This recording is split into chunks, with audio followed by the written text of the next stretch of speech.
अन्न का अपमान। इस कहानी से हमें यह सीख मिलती है कि जीवन में कभी भी अन्न को बर्बाद नहीं करना चाहिए। एक बार की बात है, एक गांव में सुमन नाम की एक लड़की रहती थी। वह देखने में बहुत सुंदर थी, लेकिन उसकी एक आदत खराब थी कि वह खाना खराब करती थी। वह ज़्यादा खाना बनाकर खाना फेंक देती थी। कुछ समय बाद उसकी शादी हो गई। उसकी सास ने उसको तिजोरी की चाबी और बाकी सभी जिम्मेदारी सौंप दी और बोली कि वह अभी तक अच्छे से घर चलाती आई है, अब सुमन को सही से घर चलाना है। सुमन ने अपनी सास की बात को कबूल किया। सुमन इसके बाद अपने पति से बार बार कभी चीनी, कभी चावल और कभी दाल मंगवाती थी। जब उसकी सास को इसके बारे में पता चला तो वह सुमन को बोली कि तुम महीने भर का राशन एक बार में क्यों नहीं मंगवाती। तब सुमन ने बताया कि वह एक साथ मंगवाती है, लेकिन वह कम पड़ जाता है।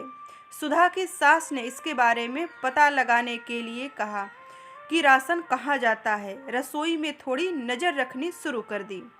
कुछ दिन रसोई में देखने पर उसको पता चला कि सुमन ज़्यादा खाना बनाती थी, जिससे बहुत सारा खाना फ्रिज में पड़ा रहता था।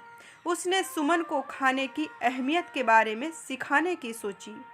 एक दिन उसने सुमन को बुलाकर कहा कि हमारे पहले वाली नौकरानी के बच्चे की तबीयत ठीक नहीं है, मुझे वहाँ जाना है, क्या तुम भी चलोगी। सुमन भी अपनी सास के साथ जाने के लिए तैयार हो गई। अपनी नौकरानी की बस्ती में जाकर सुमन की सास ने कहा कि मैं अभी रास्ता पूछ कर आती हूँ। इसके बाद सुमन वहाँ खड़ी रही। सुमन ने एक घर के अंदर देखा तो एक छोटा बच्चा भूख के कारण रो रहा था। उसकी माँ ने अपने अनाज के सभी बर्तन देखे, लेकिन वो खाली थे। यह देखकर सुमन को रोना आ गया। कुछ देर बाद उसकी सास आई और उसको अपनी नौकरानी के घर लेकर गई। नौकरानी के घर जाने पर उसका एक लड़का बीमार लेटा हुआ था। जब सुधा की सास ने बीमारी का कारण पूछा तो नौकरानी ने कहा कि ये घर से बचा हुआ भोजन लेकर आई थी, लेकिन उसको नहीं पता था कि वह खाना खराब था, जिससे उसके बेटे की तबीयत खराब हो जाएगी। यह कहकर वह रोने लगी। कुछ देर के बाद सुमन और उसकी सास अपने घर आ गए। घर आने पर सुमन अपनी सास के गले लगकर रोने लगी। जब उसकी सास ने कारण पूछा तब सुमन ने बताया कि मैं खाने को कितना बर्बाद करती थी और किसी को खाने के लिए 2 वक्त की रोटी भी नहीं है। सुमन ने कहा कि अब से वह खाने को कभी बर्बाद नहीं करेगी। सुमन को खाने की कीमत महसूस हो गई और तब से वह अन्न की कीमत करने लगी।